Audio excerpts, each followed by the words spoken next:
Hey folks, welcome to the Garden Canvas. Today we're going to be planting 3 different types of evergreen conifers. Conifers are excellent for providing structure in the landscape, providing winter interest, and providing different types of color and texture in your landscape. Hey folks, welcome to the Garden Canvas. Today we're going to be planting 3 different types of evergreen conifers. Conifers are excellent for providing structure in the landscape, providing winter interest, and providing different types of color and texture in your landscape. The 3 I'm planting today are 3 different varieties of false cypress. They're Chamaecyparis, different varieties of Chamaecyparis. This is actually the Blue Point by Proven Winners. This is Blue Point Blue. I'm going to be planting a Hinoki, which is a dwarf false cypress, and then also the Fernspray false cypress. So I want to go ahead and get these in the ground. I'm going to be placing these in different spots. Here in the south, our summers are a little bit hot, so some conifers don't do very well in our heat and our humidity. But these particular varieties will do well, especially if you provide them a little bit of afternoon protection. They do need full sun, but afternoon protection is definitely appreciated by plants like this in lower zones. I'm in zone 8A. This is a very slow growing species, so they're good for tight spots or small spaces. The Fernspray is going to be one of the wider growing ones. This is a dwarf. The Hinoki is a dwarf conifer. It's going to be in a small space. I'm going to be putting that in a small area that I'll show you a little bit later. These are going to put on about 6 to 8 inches of growth per year. That's about the average. So they're pretty slow growing and easy to manage. These are also popular species in the bonsai form of gardening as well. But we're going to let these things grow the way they want to and grow in a natural form over years. This one's going to grow about 15 to 20 feet tall and about 5 to 6 feet wide, so great for a tight spot if you want a little more height and a little bit more of a columnar shape to it. They're all very soft to the touch, so they're not prickly at all. Very, very soft, and there's no spikes on these, so they're not going to bite you in the garden. So anyway, let's go ahead and find the spots that these are going to go in, and we'll go ahead and get these planted. Alright, so I've got the Fernspray false cypress here. I'm going to be putting that in this spot. I originally put this camellia here just a couple weeks ago, so I know it's not rooted in good yet, but I've decided I want an evergreen in this corner. Kind of soften this edge a little bit, and I'm going to move the camellia down actually toward where the camera is here. So I know this is not rooted in yet, so I'm going to go ahead and get this out of the ground. Probably just pull it right up. Yeah.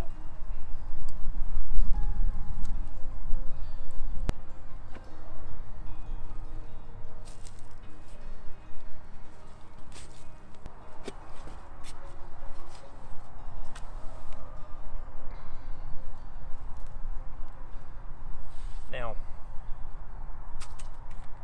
anytime you're planting trees and shrubs, you want to make sure that you don't bury anything from where the top of the stem is. You don't want any of this to be buried. If anything, you really want to just raise it up a little bit above the grade. So I've probably got this hole dug a little bit too deep.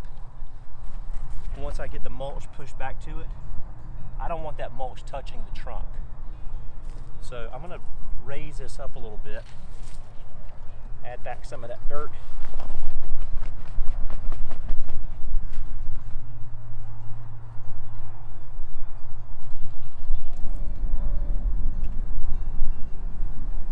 So you can see that stretching across. This is a little bit above grade. Now it wouldn't hurt my feelings at all if this is a little bit further above grade. So that's exactly what I'm going to do. Add back a little bit more soil. Not a lot.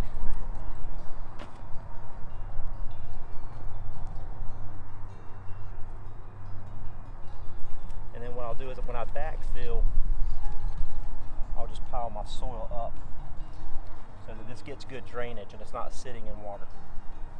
When we get a good heavy rain.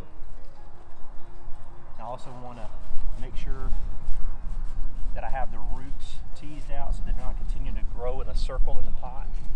And then you may want to look at the way the plant is shaped at the moment, decide which areas you want facing out.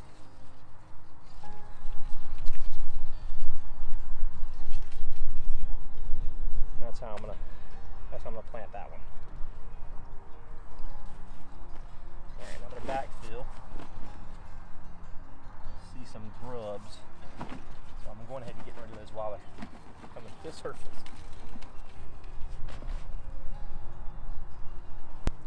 Now, even in wintertime, you want to make sure you've got these plants well watered. So I'm going to go ahead and water this in before I finish backfilling.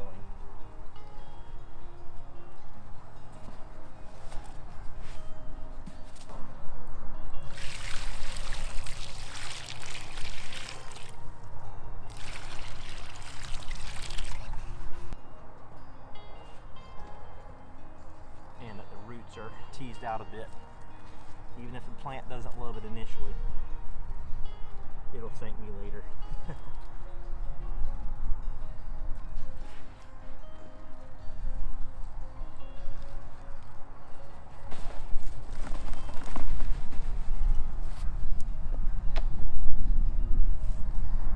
There are grubs, a lot of grubs, which help break down this bed as it was forming and decomposing all of that organic matter.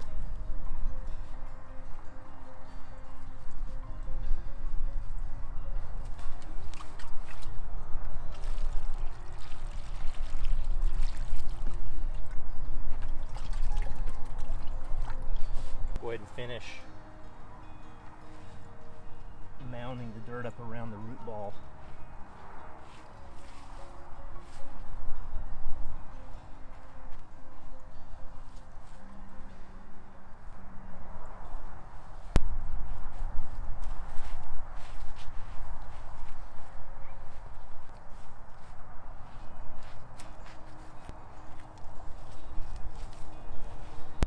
Got the Chamaecyparis Shishigashira here, and the Fernspray False Cypress here. So just as you get a good look at the way the bed is laid out,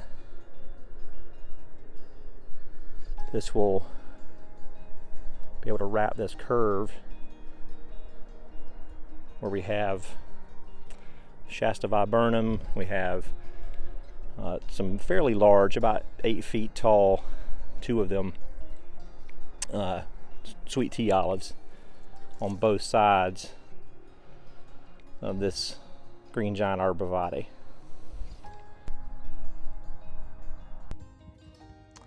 And this is the Hinoki cypress, the dwarf cypress that I planted. I didn't get to film putting it in, but this is it.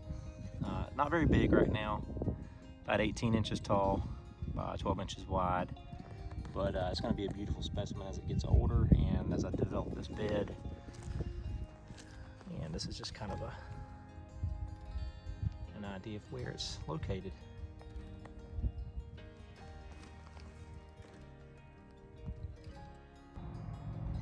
Now in part 2 of this video, I'll be putting these Pinpoint Blue False Cypress in these 2 pots by this porch here, so that's where these will go, so stay tuned for part 2.